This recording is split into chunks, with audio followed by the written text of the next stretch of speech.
집에서 누가 행복해야 되냐면 아내가 행복해야 돼, 아내가. 근데 우리나라 대한민국의 아내들은요, 희생하고 인내하고 참아요. 파마 한번 하면은 보통 제대로 좀 잘 뽑으려면 한 10만 원 정도 들고, 여기 뭐 트리트먼트, 뭐 영양 뭐 이거 하려고 그러면 한 20만 원 정도 들잖아요. 그러니까 그 돈이면, 이 돈이면 차라리 뭐 한다? 이 돈이면 차라리 애 학원을 한 번 더 보낸다. 이 돈이면 내가 살림살이를 하나 더 한다. 그리고 자기는 파마를 어떻게? 3만 원짜리 철모 뒤집어 쓴 거 딱 하고 1년 내내 풀어지지도 않는 거 그냥 딱 쓰고 있는 거예요. 난 그런 여자가 싫다는 거예요. 그런 여자가. 그래갖고 이제 아침에 이제 남편이 출근할 때 보면 막 또 그게 또 부풀러 갖고 사자 머리 풀어 헤쳐놓은 것처럼 막 이래고 눈 이상하게 또 여보 다녀와. 다녀오게 하고 난 다음에 다녀오라고 그래야죠. 허벅지 트어진 치마도 좀 입고 가슴 파인 것도 입고 향수도 딱 뿌리고 머리도 딱 한쪽으로 딱 묶고 예쁘게 하고 여보 다녀와. 그래야지 남편이 야, 나 이쁜 마누라 이거 위해서 내 다녀와야 돼 이런 생각이 들지. 그냥 머리는 뭐 그냥 이래고 그냥 잠도 그냥 개슴치려고 다녀오라고 그러면.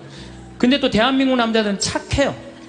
또 다녀오랜다고 저녁에 여보 나 다녀왔어. 근데 아직도 사자머리를 하고 그냥. 내가 결혼 20년이 됐어. 내가 자식 생일 차려주고 남편 생일 차려주고 시부모 생일 다 차려줬어. 근데 정작 내 생일이라고 뻑적지게 차려놓기가 좀 그렇잖아요. 그렇죠 여러분들? 우리 자매님도 그러시죠? 생일은 생일인데 아무도 안 알아주니까 미역국을 하나 딱 끓여놨어. 근데 역시나 남편이 웬 미역국을 훌딱 먹고 나가버렸어. 그럼 그때부터 울기 시작하는 거예요. 응? 20년 동안 내 생일 한번 기억을 못 해주고 저렇게 무심할 수가 있느냐고. 혹시 저녁에 내 생일 기억해 줄까? 저녁에 그날따라 술이 떡이 돼갖고 들어왔어. 그럼 이제 나한테 와갖고 이제 신세한탄을 하는 거예요. 신부님, 나는 내가 결혼한 지 20년이 돼갖고 정말로 먹고 싶은 거, 쓰고 싶은 거, 입고 싶은 거 안 하고 내 자식들 저렇게 키우고 살림살이 이렇게 했는데 20년 동안 내 생일 한 번도 기억해주지 않는다고. 난 정말로 너무 불행하고 슬프다고. 그리고 막 나한테 와서 우는 여자들, 난 그런 여자들이 싫어요. 자, 내가 생일이야. 근데 남편이 기억을 못하는 것 같아. 그럼 오후에요, 남편 직장 근처에 나가세요. 나가고 전화하세요. 여보, 내가 결혼한 지 20년째 생일이고 내가 지금 50번째 내 생일이야. 내가 오늘 생일이 너무 기뻐, 즐거워. 나 너무 행복해 사는 게. 그래서 오늘 생일을 맞이해서 내가 한턱 쏠 테니까 나와. 내가 내면 되지. 그걸 그냥 기억해 줄래나 안 해줄래나 역시 올해도 안 해주는구나. 그리고 울고 그냥 청승을 떨어요. 난 그런 여자가 싫다니까요. 내가 내면 될 거 아니에요. 그렇죠? 내가 멋있게 내면 될 거 아니에요. 무슨 돈으로 애 휴학시키고 학교 무슨 학교야. 엄마 생일도 모르는 놈 대학 보내서 뭐해요. 그렇지 않겠어요? 텔레비전 보면 그냥 저는 요즘 나이를 먹어서 그런 게 아니라 연예인을 구분을 못 하겠어요. 다 그놈이 그놈 같고 그 여자가 그 여자 같아요. 다 똑같이 생겼어. 어떻게? 그런데 얼굴 잘생긴 남자들 여러분들 같이 살아보는 여기 자매님들 어때요? 속 끓어요 안 끓어요? 끓어요. 얼굴 남자 얼굴은요 그저 둥글둥글하니 투실투실하니 그냥 후덕한 그런 얼굴이 제일 좋은 거예요. 잘생겨봤자요 바람이나 피고 골치 아파요. 또 여자 얼굴 이쁘면은 그거 피곤해요. 이 남자 저 남자 찝쩍찝쩍 거려서. 얼굴은 그저 나같이 씹다 뱉은 수제비 같이 생긴 게 제일 좋은 거야. 제일 좋은 거예요. 우리가 이 출세, 학벌, 돈, 외모만 매달리지 않고 나 생긴 대로만 사는 사람은요 너무 즐겁게 살아요. 우리나라 직업 행복 지수 1등이 사진작가예요. 사진작가. 사진 찍는 사람들이 제일 행복하대요. 자연 다니면서 마음껏 세상을 다 담을 수 있잖아요. 얼마나 좋아요. 그러니까 여러분들 내가 원하는 일을 지금부터 찾아서 하라는 거예요. 여러분들 쉽게 안 죽어요. 여러분들 앞으로 지금 50대신 분들 손 들어보세요. 50대신 분들 손 들어보세요. 나 50 넘었다. 여러분들 앞으로 60년 남아있어요. 60년 동안 밥 먹고 자고 밥 먹고 자고 이 일만 할 수 없어요. 내가 원하는 일을 하다 죽어야 돼. 원하는 일을 하다 죽어야 돼. 지금부터 그 일을 찾아 나서야지 여러분들 행복해요. 여러분도 어때요? 세상 사는 거 기쁘세요? 안 기쁘세요? 기뻐요? 근데 항상 기뻐요? 그게 문제예요. 성서에는 뭐라고 나왔어요? 항상 기쁘라고 그랬어요. 우리가 80평생을 산다고 보면은, 일을 하는데 26년을 쓴대요. 일을 하는데. 잠을 자는데 한 23년을 쓴대요. 그걸 밥 먹는데 6년을 쓴대요. 그 다음에 사람 기다리는데 6년을 쓴대요. 그리고 텔레비전 보는데 10년을 쓴대요. 근데 너무 기뻐갖고 막 웃으면서 그 기쁨을 만끽하는 거는 22시간 3분밖에 안 된대요. 80평생에. 항상 기쁜 게 아니야, 항상 기쁜 게. 근데 성서에는 항상 기쁘라고 그랬는데 우리는 22시간 3분밖에 안 기쁘단 말이에요. 여러분들 월세 살고 전세 살 때 꿈이 뭐예요? 나는 17평 아파트라도 내 이사 안 다니고 내 집 하나 가졌으면 원도 한도 없겠다. 그래갖고 정말로 열심히 돈을 모아갖고 17평짜리 아파트를 샀어. 방 2개짜리인데 너무 좋은 거야. 이제 이사 안 다녀도 되니까. 그래갖고 쓸고 닦고 그냥 그 방 2개 그냥 빛이 번쩍번쩍 나요.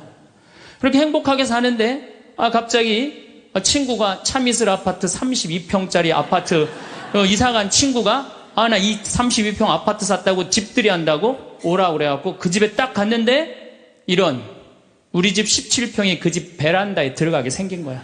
그때부터 기뻐요, 안 기뻐요? 안 기뻐요. 이때부터 목표가 바뀌어요. 17평에서 뭘로 바뀌어요? 32평으로 바뀌어. 그래갖고 그냥 허리띠를 졸라매. 제일 만만한 게 뭐야? 교무금이야. 7만원 내던 거 그냥 3만원으로 딱 줄이고 열심히 그냥 한 10년을 모았어. 10년을 모았는데 모아갖고 경남 아파트 32평 샀어. 32평 사갖고 그냥 너무 행복한 거야. 근데 이 32평에는 안방에 샤워실도 있고 화장실도 있는 거예요. 온 세상을 다 얻은 것 같아. 그냥 너무 행복한데 아니 친구가 천당역 분당에 50평짜리 아파트 샀다고 초대를 하네. 거기 와보니까 우리 집 32평이 어디에 들어가게 생긴 거예요? 그 집 거실에 들어가게 생긴 거야. 우리가 이 세상을 살면서요 욕심을 부리다 보면은요 항상 기쁘지 않아요. 세상적인 욕심은요 채워도 끝이 없어요. 그래서 바다는 채워도 사람 욕심은 못 채운다는 거예요. 여기 계신 분들 혹시 난 지금 너무 괴로워, 내가 사는 게 힘들어, 뭐 때문에 힘드느냐면 지금 현실이 힘든 게 아니에요. 여러분들 욕심이 너무 많아서 힘든 거예요. 이유는 다른 거 하나 없어요. 그런데 우리가 목표가 하늘나라인 사람, 나는 이 세상적인 게 날 좀 실망시킨다 하더라도, 이 세상적인 출세를 좀 못했다 하더라도 나의 최종 목표는 하늘나라다. 정말로 아름다운 꽃이 있고 아름다운 사람들이 있고 성모님이 있고 하느님이 있고 예수님이 있고 오늘 채칠야 성녀 같은 그런 정말 아름다운 분들이 있는 그곳에 내가 간다라는 희망을 가진 사람은요 이 세상적인 게 날 좀 실망시킨다 하더라도 항상 기쁘게 살 수 있어요. 그런데 이 세상에 욕심만 부리다가 하느님 믿지도 않고 하늘나라에 대한 희망을 두지 않는 사람은 마지막에 빈털터리로 갈 수 있다는 얘기입니다. 제가 평창에서 우리 생태마을에 한 100명 정도 시각장애자들이 와서 강의를 들었어요. 근데 그냥 강의를 너무 재밌게 듣는 거예요. 그래서 당신들 뭐가 그렇게 재밌느냐 그러니까 신부님 우리는 눈에 뵈는 게 없어서 행복해야 되는 거예요. 눈에 뵈는 게 없어서. 여러분들 우리는요 그분들은 눈에 뵈는 게 없어서 행복하다고 그러는데 우리는 왜 안 행복하냐면 너무 보는 게 많아서 불행한 거예요. BMW, 벤츠, 그 다음에 남하고 비교하는 거야. 내 자식하고 남 자식하고 비교하는 거야. 내 자식은 요것밖에 안 됐는데 남 자식은 뭐 서울대학에 무슨 뭐 변호사에 뭐 판사에 검사에 의사에 내 자식 꼬라지는 요것밖에 안 되고 그러니까 불행한 거예요. 한국 사람들이 왜 불행한 줄 알아요? 모두 출세해야 돼. 그냥 이 세상에서 전부 다 출세. 여러분들 출세하면 행복할 것 같아요? 난 요즘 텔레비전 보면서 그 장관들 청문회 할 때 보면은 정말로 저러고 장관 되고 싶을까 그런 생각 들 때 참 많아요. 얼마나 인간적으로 모욕을 받아요. 그렇지 않겠어요? 사실 그 사람들도 나름대로 열심히 산 사람들인데 얼마나 모욕을 많이 당해요. 저는 오늘 우리 여기 신부님 왔는데 파리나무 십자가 합창단 여기 온다며요. 오늘 완전히 하루 만에 완전히 매진됐다고 그러더라고요. 역시 비전동 대단한 비전 있는 본당이라 역시 틀려요. 그런데 나는 더 놀란 게 뭐냐면은 파리나무 십자가 합창단이 세계 최고예요. 그런데 우리 전 신부님이 여기 평택 데리고 합창단, 꼬마아이들 합창단 해놨다며요. 얘네들 음도 잘 못 맞춘대요. 그런데 그 무대에 얘네들을 세우겠다는 거예요. 일반 사람들은 자존심 상하고 기분 나빠서 안 세울지도 몰라요. 창피하다고. 그런데 그 아이들이 노래하는 것 자체로 오케이라는 거예요. 본당심이 말씀하시기를. 그런 정신이 중요해요. 내가 좋아하는 일 하면 되지. 꼭 출세해야 돼? 그렇지 않겠어요? 여러분들 여기 안 행복하세요? 여기 장관들 있어요? 국회의원들 있어요? 없잖아요. 그럼 우리 다 불행해야 돼요? 아니죠. 내가 오늘 얼마나 즐겁게 일을 하느냐, 그거 하나라도 우리는 얼마든지 행복할 수 있어요. 학벌, 서울대학 카이스트, 이번에 3월 달에 카이스트 아이들 4명 자살한 거 여러분들 아시죠? 얼마나 똑똑한 아이들이에요. 여러분들 공부 잘하면 좋을 것 같아요? 공부 잘하는 애들끼리 또 스트레스가 많아요. 서울대학도 다 1등 하는 거 아니에요. 거기 한 과에 40명이면 거기서 또 꼴등이 또 있어요. 거기서 또 꼴등이 있어요. 걔네들은 또 자괴감을 느낀다는 얘기예요. 그래서 학벌, 내가 우리나라의 그 좋대는 대학, 최고의 대학 졸업한 남편을 둔 부인들, 얼굴 밝은 부인들 별로 못 봐요. 하도 남편이 잘난 척을 해갖고 거기에 눌려갖고 그냥 찌그러져서 사는 여자들 많이 봐요. 그러니까 학벌 좋다고 내 자식 그냥 서울대 나왔다고 이 내 딸 결혼시키는 결코 지혜로운 게 아니에요. 그래서 우리는 너무 출세, 학벌, 돈, 이 돈도 제가 보기에는 돈이 우리가 행복을 결정해 주는 것 같지는 않아요.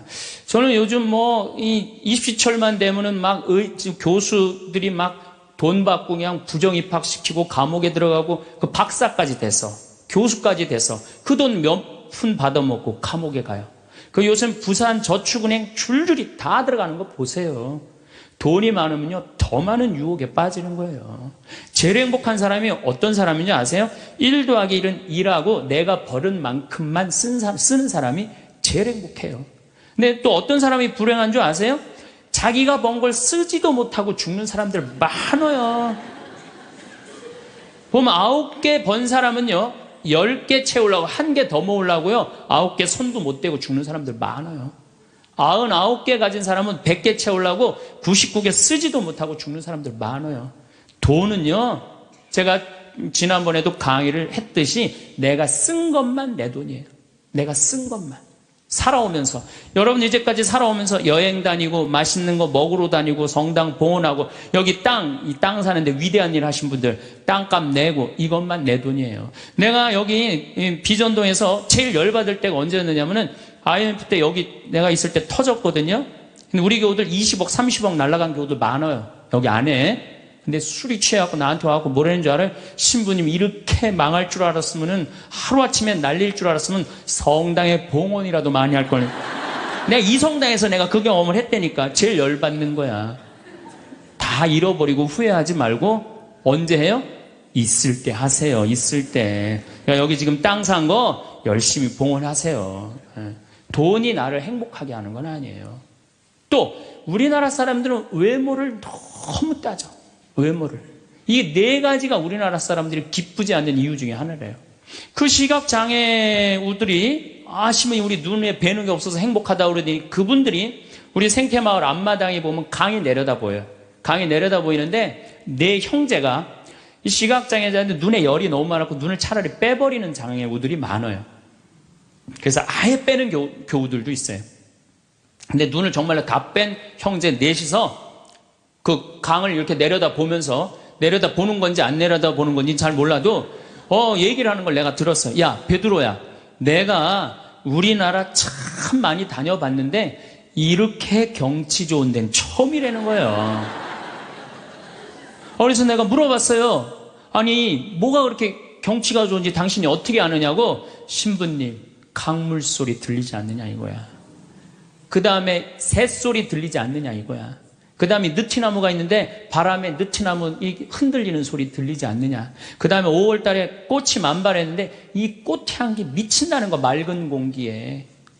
아니, 눈이 없는 우리, 보이지도 않는 우리 시각 장애우들도 이렇게 경치 좋은데 처음이라는데, 우리는 그냥 두 눈을 다 뜨고 이 아름다운 별도 보고 하늘도 보고 단풍도 보고 이 평택 들판도 보는데 내가 안 기쁘다. 이 사람들 어때요? 영적으로 단단히 병든 것 같지 않아요? 혹시 여러분들 지금 난 안 기쁘다, 이분들 영적으로 병든 분들이에요. 이거 눈 지금 뜨고 있는 것만 해도 얼마나 은혜로운 거예요. 눈 하나 갈아 끼는데 1억이야 1억. 두 개 갈아 끼면 2억이야 2억. 지금 나 쳐다보고 있는 분들 여기 지금 2억 깔고 지금 쳐다보고 있는 거예요. 엄청나게 부자들이 여기 앉아 있는 거 지금. 자, 여러분들 심장 하나 갈아 끼는데 5천, 간 갈아 끼는데 7천, 신장 갈아 끼는데 3천이에요.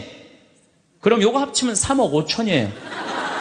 그런데 오늘 아침에 이 중국의 사형수들 장기 매매를 한다고 그러죠? 참, 나 깜짝 놀랐어요. 이 간 하나 매매하는데 1억 5천이래. 신장 7천만 원. 다 따블이야 보니까. 이 공식적으로 인터넷에 나온 자료보다 훨씬 더 비싸요. 그러니까 여러분들 그걸로 따진다면 여러분들 기본적으로 지금 한 6억 지금 갖고 있는 거예요. 팔 하나 갈아 끼는데 400, 양팔 800, 양다리 1600 이거 합치면은. 아니, 이렇게 양다리 양팔 다 갖고 있으면서 내가 기쁘지 않다. 지금 기쁘지 않는 분은 욕심이 꽉 차서 기쁘지 않는 거예요. 돈 욕심, 자식 욕심, 명예 욕심. 이 욕심을 아직 못 채웠다고 지금 기쁘지 않고 맨날 짜증 부리고 신경질 부리는 거예요. 지금 이렇게 건강한 몸으로 지금 집에서 여기 성당까지 걸어오셨다. 여러분들은 무조건 행복해야 되고 기뻐야 돼요. 여기 여기 자해원에 한번 가보세요. 여기 뇌수정에 걸린 아이들, 뇌가 얼마나 큰지 몸보다 머리가 더 커요. 얘네들은 평생 일어나질 못해요. 그러니까 점점 머리가 커지다가 20살도 못 넘기고 죽어요. 평생 한번 일어나 보지도 못하는 거예요. 근데 여러분들은 지금 걸어서 두 다리를 여기까지 와서 앉아있다. 그럼 무조건 삶의 충만함, 살아있는 거에 대한 희열을 느끼셔야 돼. 난 정말로 건강하게 살아서 내가 움직이고 있구나. 근데 난 지금 얼굴에 그냥 기쁨이 하나도 없어. 이분은 뭔가 영적으로 병이 든 분이에요. 치료가 필요해, 영적으로. 그럼 어떤 사람이 기쁘냐 하면은 긍정적인 사람이 기뻐요. 부정적인 사람은 기쁘지 않아요. 세상을 삐딱하게 보는 분들은 안 기뻐요. 보면은 장사 안 돼도 대통령 탓, 고수도 안 돼도 대통령 탓, 내가 이렇게 지질이 못 사는 것도 부모 탓, 다 남 탓하는 사람은요, 기쁠 수가 없어요. 남 욕하는 사람은 행복하지가 않다는 거예요. 그래서 항상 긍정적으로 말해야 돼. 경제학자 파레토라는 사람이 있는데, 이 사람이 개미들 있죠, 개미들. 개미들이 참 부지런한 곤충이잖아요. 그래갖고 개미를 관찰을 해봤어요. 그랬더니 개미들이 100마리가 왔다 갔다 하는데, 놀랍게도 먹을 걸 물고 왔다 갔다 하는 거는 20마리밖에 안 된대요. 나머지 80마리는 그냥 왔다 갔다 하는데 그냥 아무것도 안 하고. 그래갖고 너무 신기해갖고 요 20마리를 또 모아갖고 또 100마리를 만들어 놓으니까 처음에는 다 물고 왔다 갔다 하더니 조금 지나더니 20마리만 먹을 걸 물고 왔다 갔다 하고 나머지 80마리는 그냥 왔다 갔다 하는데, 어느 공동체나 열심히 일하는 사람은 20%예요. 나머지 80%는 그냥 왔다 갔다 하는 거예요. 성당도 똑같아요. 성당도 보면은 성당 와서 미사해설하고, 나 오늘 저녁 너무너무 맛있게 먹었는데 저녁 준비하고 뭐 성당에서 봉사하는 사람은 20%고 나머지 80%는 그냥 왔다 갔다 하는 거야, 가방 들고.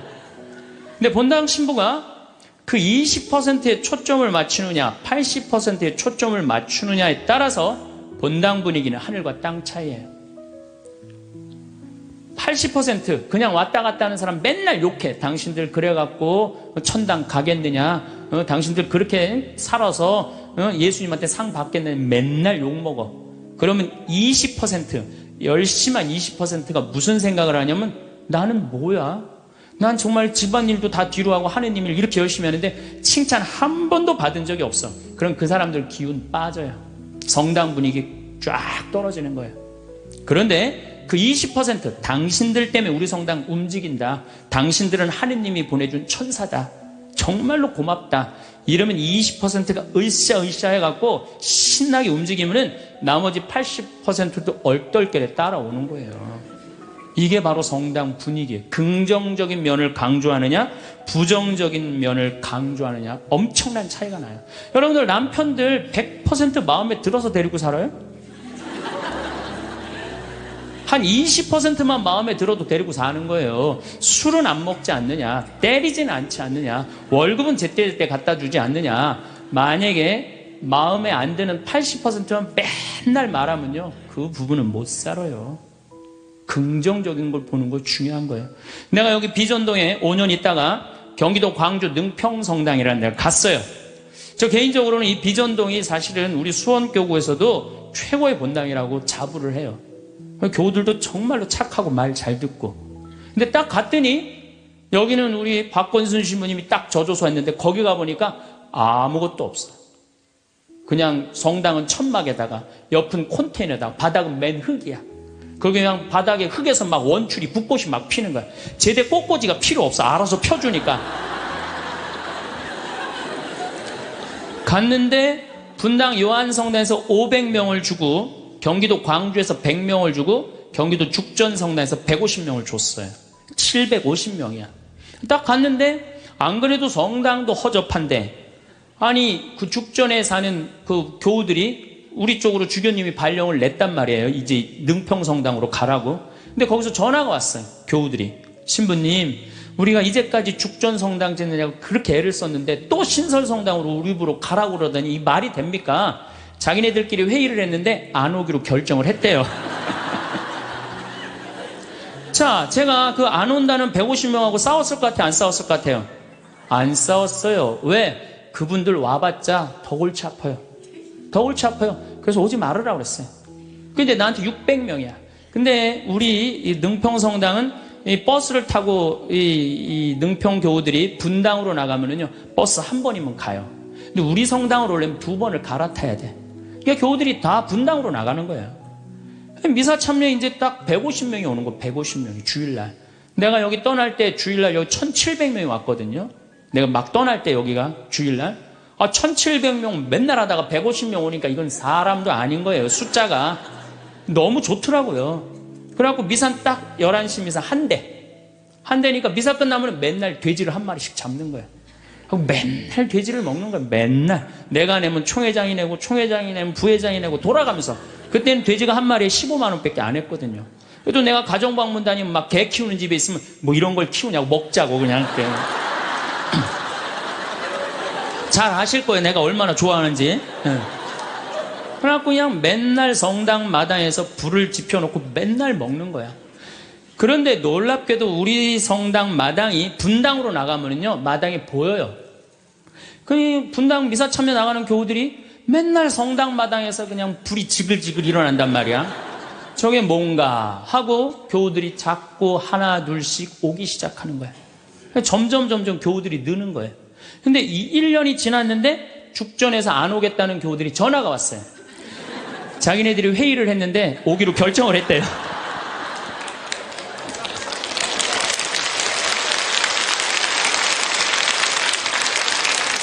그래서 제가 오지 말라고 그랬겠어요? 오라고 그랬겠어요?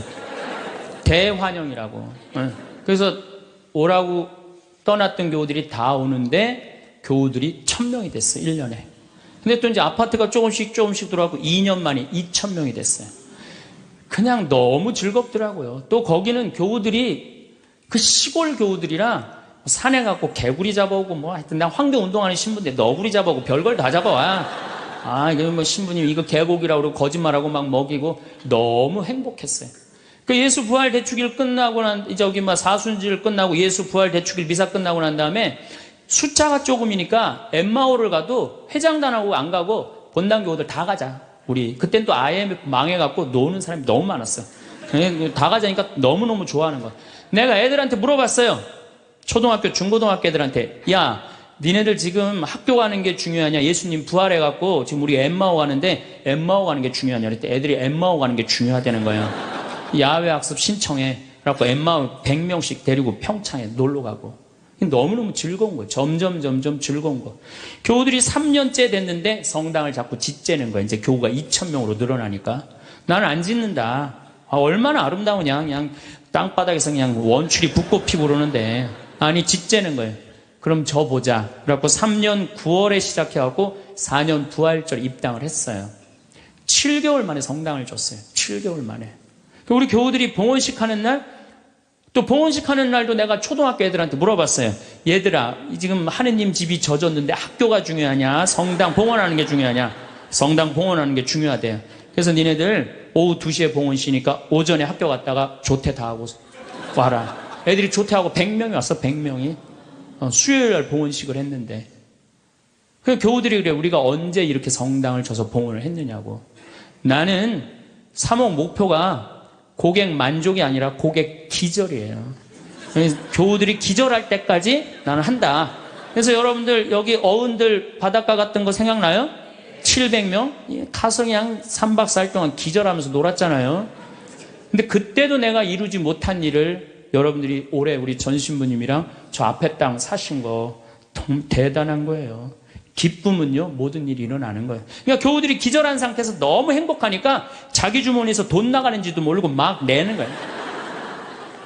깨보니까 성당이 젖은 거예요. 깨보니까. 기쁨은요, 모든 일이 이루어져요. 분열이 있고 미움이 있고 징후가 있는 데는요, 아무 일도 안 일어나지만은 기쁨이 있는 데는요, 기적이 일어나게 돼 있는 거예요. 그래서 여러분들 우리가 기쁘게 사는 거는 아주 중요해요. 기쁘게. 그 어떤 사람이 기쁘냐? 긍정적인 사람이 기뻐요. 긍정적인 사람이. 성모님은 긍정적이셨을까요? 착했을까요? 성모님 100번 긍정적이에요. 처녀한테 천사가 나타났어. 마리아, 너 아이를 가질 것이다. 저는 처녀인데요. 아마 착한 여자였다면 이렇게 얘기했을 거예요.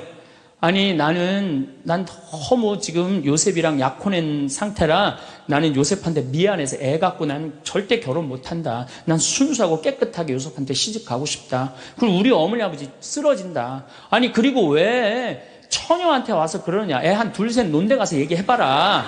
분명히 그랬을 거예요. 근데 성모님은 굉장히 긍정적이셨어요. 당신을 통해서 인류의 구세주가 탄생한다 그러니까 이 몸은 주님의 종입니다. 그대로 저에게 이루어지기를 바랍니다. 한번 해보자는 거예요. 얼마나 적극적이고 긍정적이에요. 이렇게 적극적이고 긍정적이셨기 때문에 인류 구세주의 어머니가 된 거예요. 그래서 나는 긍정적인 여자가 좋지, 난 착한 여자는 좋아하지 않아요. 나는 착한 여자가 난 싫어요, 사실은. 착한 여자 짜증나요, 짜증나. 우리 생태마을에 50, 60이 다 돼갖고 암이 걸려갖고 오는 분들 많아요. 특히 자매들. 근데 이렇게 얘기를 해요. 신부님, 나 평생 집안 위해서 고생하고 희생하고 내가 참고 견디고 살았는데 맨 마지막에 이렇게 암이 걸려갖고 내 인생을 돌아보면 남는 게 아무것도 없다고. 정말로 억울하고 분하다고. 그럼 나한테 막 울고, 난 이런 여자들 짜증나요. 누가 그렇게 살래요? 집에서는 엄마가 행복해야 돼. 집에서는 엄마가 행복해야 돼요. 무슨 얘기냐면은, 나 지금 남편이 맨날 바람 펴. 남편이 맨날 빚졌어. 시어머니 모시는 거 너무너무 지겨워.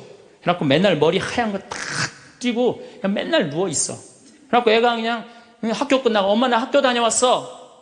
그냥 저 집 식구만 보면 신경질이 나는데 애까지 학교 다녀왔고 그래서 나보고 어쩌라고.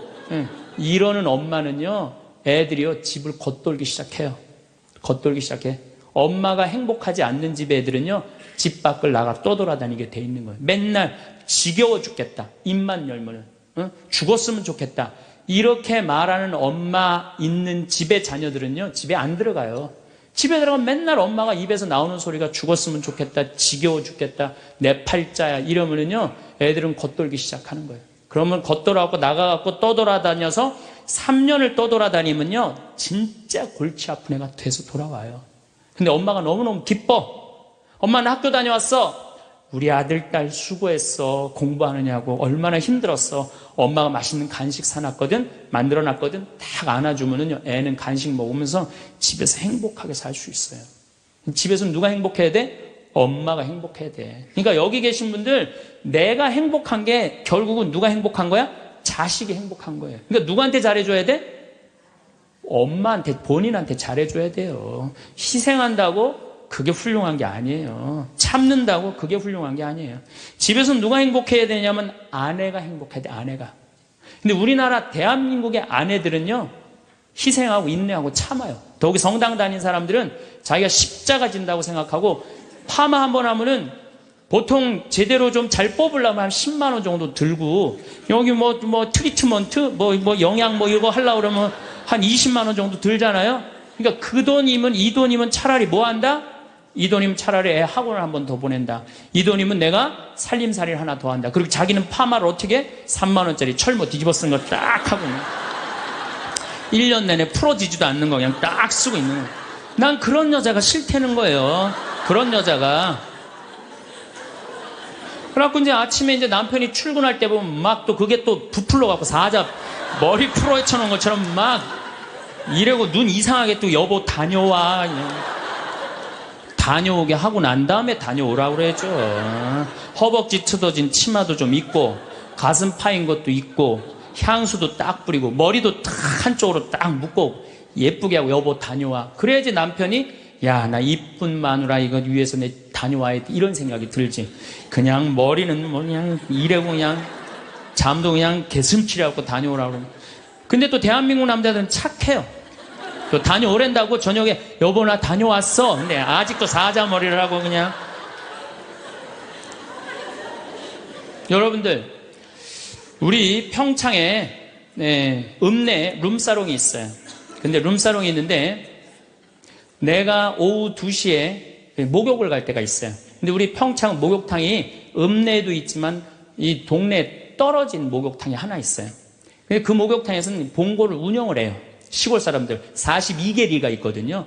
그러니까 시골 사람들이 목욕하려고 그러면 전화하면 봉고 가서 데리고 와요. 근데 거기 아가씨들도 전화하면 우리 그 목욕탕이 봉고를 가지고 데리고 와요. 내가 목욕 2시에 갈 때 그 아가씨들이 같이 봉고를 타고 들어올 때가 있어요.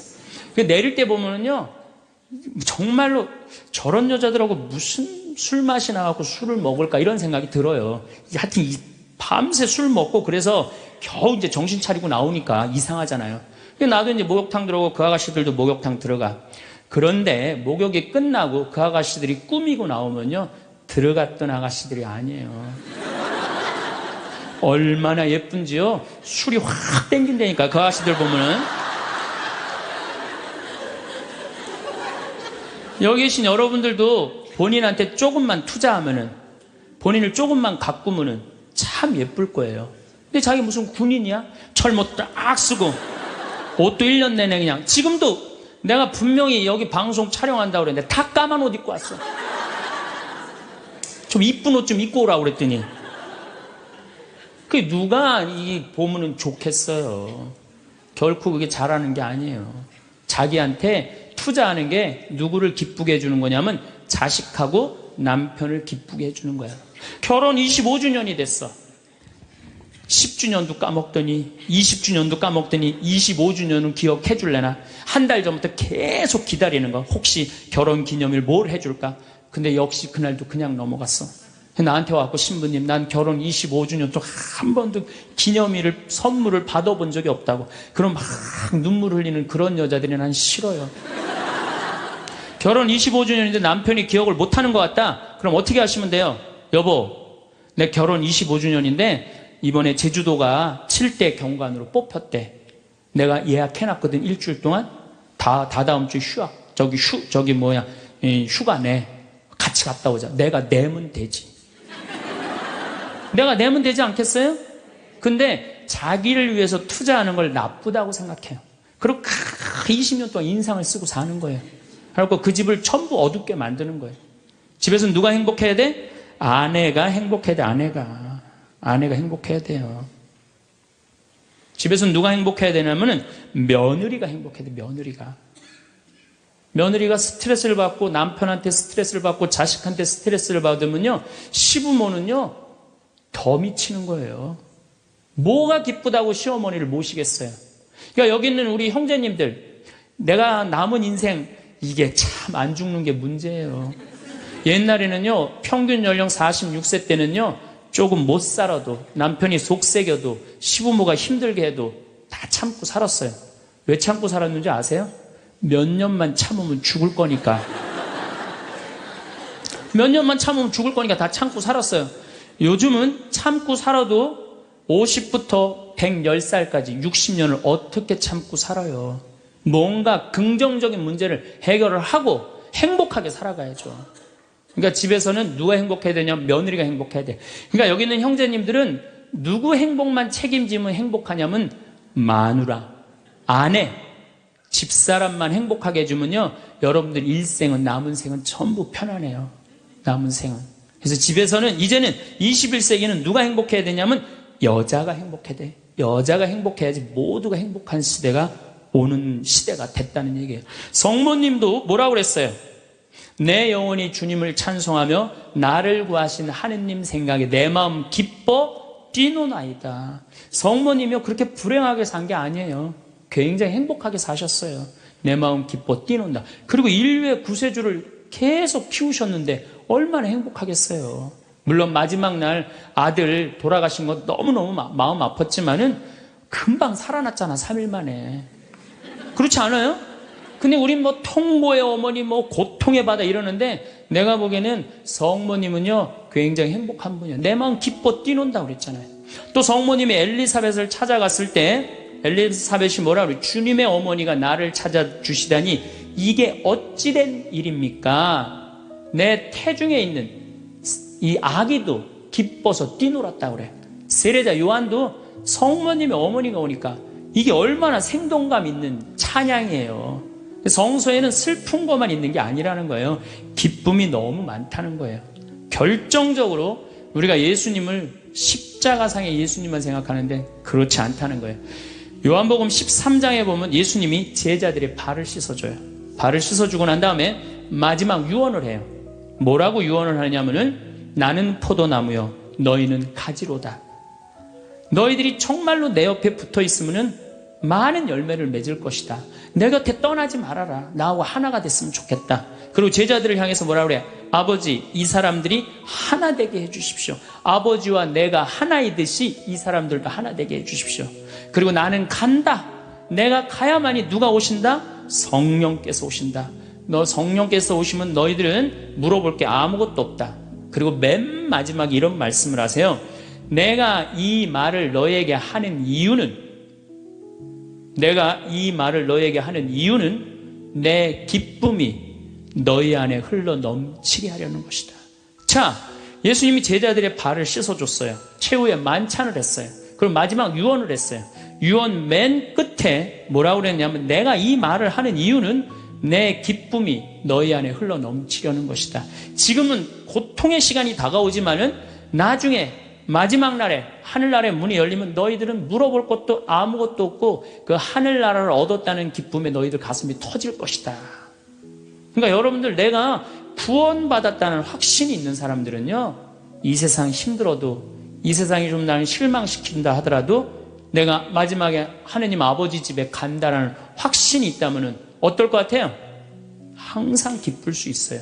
항상 기쁠 수 있어요. 근데 여러분들이 지금 어디에 욕심이 꽉 차 있느냐면은 이 세상에 욕심이 꽉 차 있는 거예요. 그렇기 때문에 여러분들이 참 신앙인이 못 되는 거예요. 신앙의 기본은 기쁨이다. 그래서 사도 바오로가 저는 항상 기뻐하여라 이 말 굉장히 심오한 얘기 같아요. 그러고 난 다음에 끊임없이 기도하여라. 이거 아주 또 중요한 얘기죠. 여러분들 어떠세요? 우리 천주교 교우들 기도 참 열심히 해요. 근데 무슨 기도를 열심히 하느냐면 간구 기도를 너무 열심히 해. 이 미사 지향을 내가 우리 생태마을에 뭐 피성 참 1년 내내 많이 와요. 구역장님, 반장님들, 뭐 노인대학, 레지오, 뭐 별 개인 프레스티움 별 단체가 다 와요.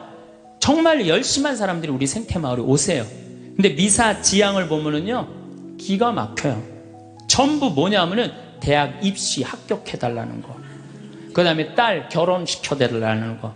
그 다음에 딸 애 생기게 해달라는 거. 임용고시 합격하게 해달라는 거. 그 다음에 전세 나가게 해달라는 거. 월세 나가게 해달라는 거.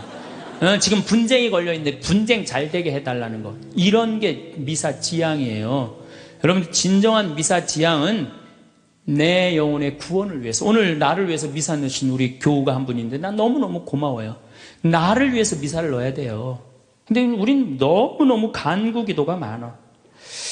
간구기도를 자꾸 하느님께 드리다 보면은 내가 신앙이라는 건 내가 하느님의 뜻을 실천하려고 신앙생활하는 거예요.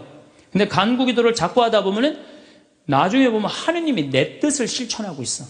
하느님이. 그러니까 내가 하느님의 종이 아니라 누가 내 종이 돼 있어? 하느님이 내 종이 돼 있는 경우가 너무 많아. 하느님이 내 종이 돼 있는 경우가. 그 신앙이 올바르지 않아요. 여러분들 자녀들이 30살까지 키워놨어. 그랬더니 자녀가 와갖고 어머니 아버지 나 이렇게 30살까지 키워주셔서 너무 감사합니다. 차를 좀 그랜저로 바꿔드릴까요? 핸드폰을 좀 좋은 걸로 큰 걸로 바꿔드릴까요? 텔레비전 LED로 바꿔드릴까요? 집을 천당역 분당으로 옮겨드릴까요? 이런 자식은 토요일날 온다면 기다려져요? 안 기다려져요? 기다려지죠? 근데 올 때마다 엄마 나 이번에 우리 애가 대학 들어가는데 엄마 학비 좀 대줘. 거기 땅 있잖아. 그거 팔아갖고 학비 좀 손자 학비 좀 대줘. 엄마 나 차 좀 바꿔줘. 엄마 나 집 좀 강남으로 가게 좀 돈 좀 줘.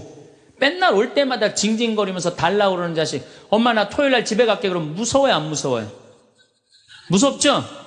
하느님도 똑같아요. 이렇게 하면 눈 두 개 콧구멍 두 개 그냥 다 주셨는데 여러분들이 묵주기도 9일기도 책 딱 펼치고 묵주 딱 붙잡으면요 하느님이 깜짝 놀라는 거야. 이번 때 뭘 달라고 저게 또 9일기도 시작하나.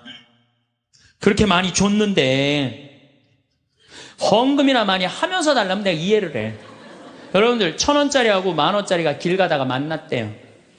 1,000원짜리가 10,000원짜리한테 물어봤대요. 너 요즘 어떻게 지내느냐? 그랬더니 10,000원짜리가 나 요즘 너무 바쁘다고 한국 시리즈 야구 구경도 가야 되고 연극도 보러 가야 되고 갈비도 먹으러 다녀야 되고 여행도 다녀야 되고 교회도 다녀야 되고 너무 바쁘다고. 이 파리 나무 십자가 공연도 보러 가야 되고 너무 바쁘다고.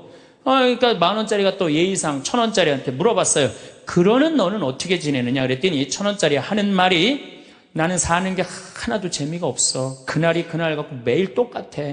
뭐가 그렇게 그날이 그날 같은데? 그랬더니 1,000원짜리가 하는 말이 나는 하는 일이라고는 성당 다니고 또 성당 다니고 성당만 다녀 그러더래요. 아니 하느님한테 헌금이나 많이 하면서 시키면 내가 이해를 해. 딸랑 1,000원 주면서 뭐 이렇게 부탁하는 게 많아요. 미사 예물도 그래. 내가 보면은 이렇게 10,000원짜리 미사 예물 넣고 막 10명씩 쓰는 사람들 많아요. 그 한 사람당 1,000원이야. 한 1,000원. 내 얘기가 아니야. 내 동창신부 얘기예요. 내 동창신부님 얘기예요. 송영호 뻘건이 신부님 얘기예요. 나 좋은 거 배웠어요. 그 신부님한테. 아니 하느님한테 미사예물을 내면서 1,000원을 내면서 10,000원을 내면서 10명을 쓰면 어떻게 해. 그러니까 하느님이 1,000원 받고 너무 바빠요. 1,000원 받고 헌금이나 많이 하면서 달라면 내가 이해를 해. 딸랑 1,000원 하면서 그냥 자꾸 간구기도를 하다 보면 하느님을 시험하게 돼요.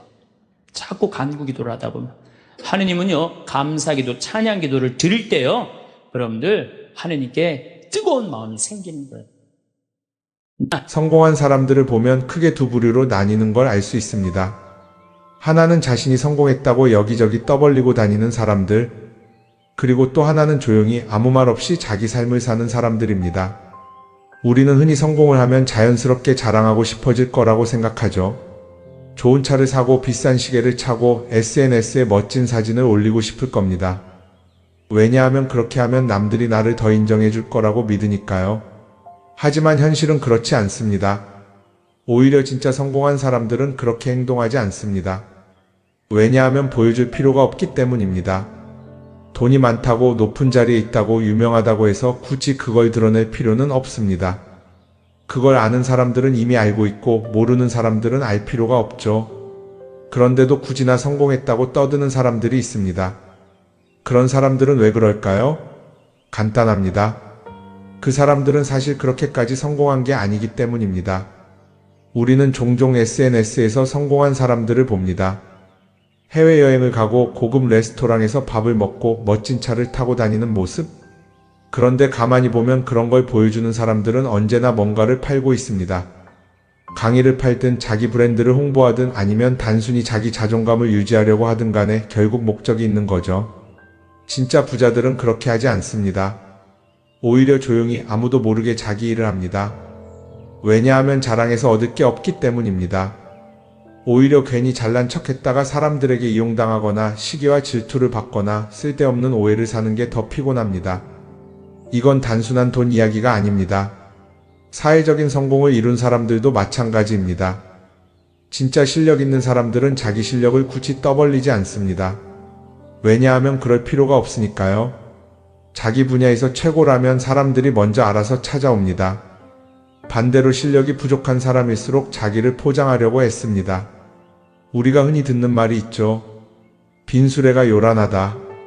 이 말이 괜히 있는 게 아닙니다. 정말 내실이 있는 사람들은 굳이 시끄럽게 굴지 않습니다. 반대로 겉만 번지르르한 사람들은 자기가 얼마나 대단한지 떠들고 다닙니다. 이걸 좀 더 현실적인 예로 들어볼까요? 동창회에 나가면 꼭 이런 사람이 있습니다. 옛날에는 별거 아니었는데 갑자기 잘 됐다고 나타나서 자기가 얼마나 성공했는지 자랑하는 사람. 처음에는 다들 와 대단하다 하고 들어주지만 시간이 지나면 어떨까요? 대부분 속으로 이렇게 생각할 겁니다. 저 사람 뭐 저렇게까지 티를 내? 결국 그런 사람은 점점 멀어지게 됩니다. 반면에 정말 성공한 사람들은 조용합니다. 굳이 자기가 어떻게 살고 있는지 설명하지 않죠. 그런 사람들은 오히려 주변에서 먼저 알아보고 자연스럽게 존경을 받습니다. 그게 진짜 성공입니다. 그럼 우리는 어떻게 해야 할까요? 내가 뭔가를 이루었을 때 굳이 남들에게 알릴 필요가 있을까요? 물론 가까운 사람들에게 좋은 소식을 전하는 건 좋습니다. 하지만 굳이 모든 사람들에게 나 이렇게 잘 살고 있어요 하고 알릴 필요는 없습니다. 그런 행동은 결국 나에게 득이 되지 않습니다. 성공이라는 건 원래 조용한 겁니다. 내가 잘 되고 있으면 주변 사람들이 자연스럽게 알게 됩니다. 굳이 내가 말하지 않아도 내 행동과 태도에서 묻어나오게 되어 있습니다. 그러니 굳이 보여주려고 애쓰지 마세요. 오히려 그게 더 진짜 성공한 사람의 태도입니다. 사람은 사회적 동물이라고 하잖아요. 혼자 살아갈 수 없고 결국 사람과의 관계 속에서 기쁨도 얻고 때로는 상처도 받습니다. 그런데 한 가지 생각해 볼 게 있어요. 우리가 정말 인간관계가 필요해서 맺고 있는 걸까요? 아니면 그냥 그래야 한다고 배워서 어쩔 수 없이 유지하고 있는 걸까요? 어릴 땐 친구 많으면 좋다고 하죠. 사회생활에서도 인맥이 중요하다는 말을 많이 합니다. 그런데 정작 주변을 보면요. 인간관계가 넓은 사람일수록 스트레스를 더 많이 받아요. 전화벨이 울릴 때마다 이번엔 또 무슨 부탁일까 싶고 단체 채팅방에서 메시지가 올 때마다 이걸 또 어떻게 대답해야 하나 고민하죠. 관계가 많아질수록 책임과 피로도 함께 늘어나는 겁니다. 어떤 사람들은 인간관계를 줄이면 외롭지 않겠냐고 해요. 그런데 가만히 생각해보면 진짜 외로움을 느끼는 순간이 언제인지 아세요? 오히려 불필요한 인간관계 속에 있을 때입니다. 같이 밥을 먹고 얘기를 나누는데도 뭔가 허전하고 대화가 컥 돌고 속마음을 나누지도 못할 때, 그럴 때 우리가 더 외롭다고 느끼죠. 그렇다고 당장 인간관계를 다 끊어버릴 순 없겠죠. 하지만 적어도 내가 정말 소중하게 여겨야 할 관계와 그냥 관성적으로 유지하는 관계는 구분할 필요가 있습니다. 예를 들어 매번 나한테 부탁만 하고 정작 내가 어려울 땐 연락 한 번 없는 사람. 내가 실수하면 뒷담화를 하면서 내 앞에서는 웃는 사람. 이런 관계를 굳이 계속 이어갈 이유가 있을까요? 가끔은 이런 경험도 있을 거예요. 우연히 어떤 사람과 친해졌는데 만난 지 얼마 되지도 않았는데 너무 많은 걸 털어놓는 사람들 있죠. 자기 속사정부터 가족 문제, 직장 고민까지 쏟아내는 사람들. 이런 경우 두 가지의 가능성이 큽니다. 하나는 그냥 감정적으로 의존할 사람이 필요해서일 수도 있고 또 하나는 내가 믿을 만한 사람인지 떠보는 걸 수도 있어요. 어떤 경우든 이런 관계는 오래가기 어렵습니다. 사실 친밀함이라는 건 시간이 필요한 법이에요. 적당한 거리를 두고 천천히 서로를 알아가야 하는데 초반부터 급격하게 가까워진 관계는 쉽게 무너지는 경우가 많습니다. 처음엔 친하다고 생각했는데 어느 순간 사소한 일로 틀어지고 결국 남보다 못한 사이가 되는 거죠. 그러면 인간관계를 어떻게 해야 할까요? 답은 간단합니다. 억지로 맺지 말고 굳이 유지하려고도 하지 않는 거예요. 내가 편한 관계라면 자연스럽게 이어질 것이고 그렇지 않다면 서서히 멀어질 겁니다. 그리고 그걸 억지로 붙잡지 않아도 괜찮습니다. 관계를 유지하는데 에너지를 쓰기보다는 정말 소중한 관계에 집중하는 게 더 낫지 않을까요? 어떤 사람은 내가 인간관계를 줄이면 나중에 나 혼자 남는 거 아니냐 걱정하기도 해요. 그런데 생각해보면요, 진짜 나를 위하는 사람은 많지 않아요. 인간관계를 줄인다고 해서 완전히 혼자가 되는 게 아닙니다. 오히려 불필요한 관계를 정리하고 나면 남아있는 관계들이 더 단단해지고 가치 있게 느껴질 겁니다. 예전엔 인맥이 자산이라는 말을 많이 했어요. 그런데 요즘은 꼭 그렇지도 않죠. 오히려 불필요한 인간관계가 많으면 그게 짐이 될 수도 있어요. 적당한 거리, 적당한 선. 이걸 잘 지키는 게 결국엔 가장 편한 인간관계를 유지하는 방법 아닐까요? 한번 곰곰이 생각해 보세요. 지금 내 주변에 있는 사람들 중에서 내가 정말 편하게 만날 수 있는 사람이 몇 명이나 되는지, 내가 억지로 맞춰주고 있는 관계는 없는지. 관계를 줄이면요, 외로워지는 게 아니라 오히려 더 자유로워집니다. 그리고 자유로워진 만큼 내 인생에서 정말 중요한 것에 집중할 수 있게 됩니다. 인간관계 너무 많은 걸 신경 쓰다 보면 정작 중요한 걸 놓칠 수 있어요. 그러니까 이제는 한 번쯤 정리해보는 것도 나쁘지 않을 겁니다. 사람들이 돈을 많이 벌고 싶어 하는 이유가 뭘까요? 단순히 돈이 많으면 좋으니까? 물론 그것도 있겠지만 사실 돈을 원하는 진짜 이유는 더 나은 삶을 살기 위해서겠죠. 그런데 문제는 돈을 많이 번다고 해서 반드시 삶이 나아지는 건 아니라는 겁니다. 오히려 더 많이 벌수록 더 많이 쓰게 되는 경우가 많아요. 가끔 이런 생각해 본 적 없으세요? 예전에는 돈이 지금보다 훨씬 적었는데 이상하게 그때가 더 여유로웠던 것 같다. 왜 그럴까요? 사실 우리가 원하는 건 돈 그 자체가 아니라 돈을 통해 얻을 수 있는 자유인데 돈을 벌면 벌수록 그 자유를 잃어버리는 경우가 많아요. 더 좋은 차, 더 좋은 집, 더 좋은 옷을 사면서 점점 더 많은 돈이 필요해지고 결국엔 돈을 벌기 위해 또다시 일해야 하는 악순환에 빠지게 되는 거죠. 한번 생각해 봅시다. 우리가 정말 필요해서 뭔가를 사는 경우가 얼마나 될까요? 필요해서라기보다는 남들이 가지고 있으니까, 없어 보이기 싫으니까, 혹은 그냥 기분 전환을 위해서 소비하는 경우가 훨씬 많아요. 그리고 그런 소비를 할 때마다 스스로 이렇게 합리화를 하죠. 이 정도는 나를 위한 투자야. 그런데 가만히 보면 그 소비가 진짜 나를 위한 소비인지 아니면 그냥 사회가 만든 기준에 끌려가고 있는 건지 헷갈릴 때가 많습니다. 예를 들어 예전에는 스마트폰 하나면 충분했는데 이제는 스마트워치도 있어야 하고 무선 이어폰도 필요하고 태블릿도 있어야 할 것 같고, 하나를 사면 또 다른 무언가가 필요해지는 시기예요. 사실 이건 우리가 그렇게 만들어진 겁니다. 광고도 그렇고 SNS도 그렇고 자꾸 우리에게 이렇게 말하죠. 이걸 사야 더 행복해질 수 있어요. 그런데 정작 그걸 사고 나면 어때요? 처음 며칠은 좋죠. 그런데 시간이 지나면 또 다른 걸 사고 싶어져요. 왜냐하면 물건이 우리를 오래 행복하게 만들어주지는 않거든요. 특히 요즘은 SNS가 이런 소비 심리를 더 부추기는 것 같아요. 예전에는 친구들끼리 만나서 나 새로 샀어 하고 자랑하는 게 전부였는데 이제는 SNS에 올리면서 전 세계 사람들에게 보여주잖아요. 그러다 보니까 남들도 다 뭔가를 사서 올리고 나도 따라해야 할 것 같은 기분이 드는 거예요. 그런데 중요한 건 그 사람들도 사실은 나와 똑같은 기분이라는 겁니다. 내가 남을 부러워하는 만큼 나도 누군가에게 부러움을 사려고 애쓰고 있는 거죠. 결국 끝없는 비교와 소비 속에서 진짜 중요한 걸 놓치게 되는 겁니다. 한번 이렇게 생각해보면 어떨까요? 만약 내가 지금부터 딱 1년 동안 불필요한 소비를 하지 않는다면 내 삶이 어떻게 변할까? 아마 처음에는 답답할 수도 있어요. 사고 싶었던 걸 참아야 하니까. 그런데 그걸 몇 번 참고 나면 어느 순간 깨닫게 될 겁니다. 내가 굳이 이걸 안 사도 괜찮네? 그렇게 불필요한 소비가 줄어들면 자연스럽게 돈이 쌓이겠죠. 그런데 돈이 쌓이는 것보다 더 중요한 게 있어요. 바로 마음의 여유가 생긴다는 겁니다.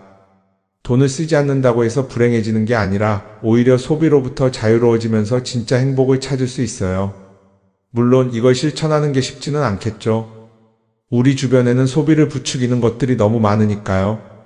하지만 적어도 이런 건 해볼 수 있습니다. 뭔가를 사고 싶을 때 한 번만 스스로에게 물어보는 거예요.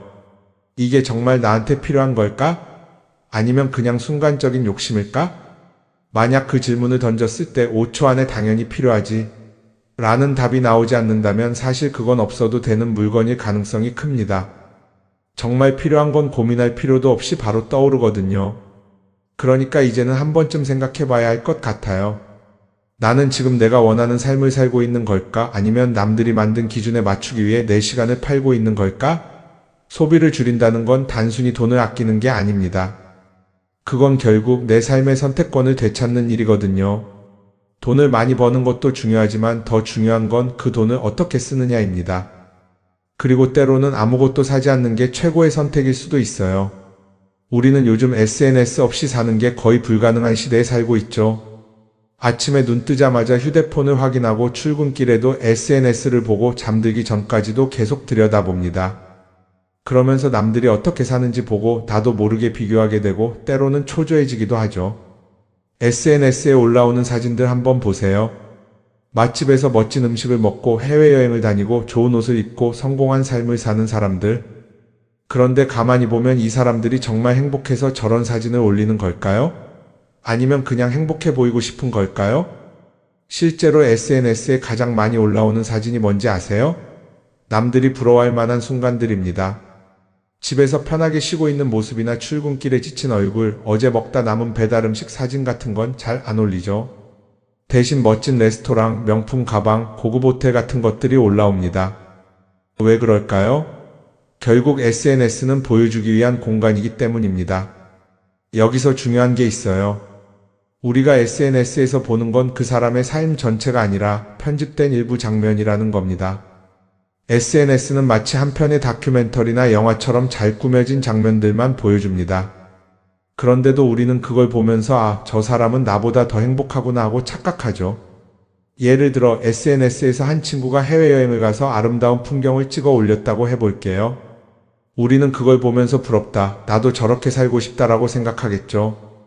그런데 정작 그 친구는 사진을 찍고 나서도 일 때문에 스트레스를 받고 있을 수도 있고 여행 비용을 감당하느라 카드가 걱정을 하고 있을 수도 있습니다.